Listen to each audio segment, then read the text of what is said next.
For thousands of years, various cultures have had figures to represent death.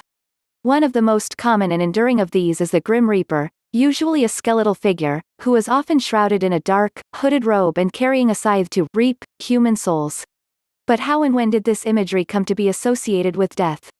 The Grim Reaper seems to have appeared in Europe during the 14th century.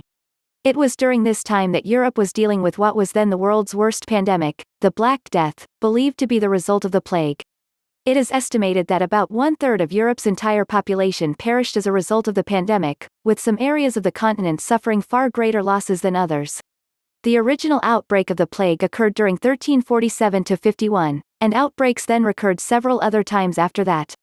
So, clearly, death was something that the surviving Europeans had on their mind, and it is not surprising that they conjured an image to represent it. But why the skeletal figure? Why the scythe? Why the robe?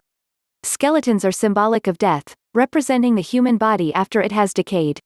The robe is thought to be reminiscent of the robes that religious figures of the time wore when conducting funerary services.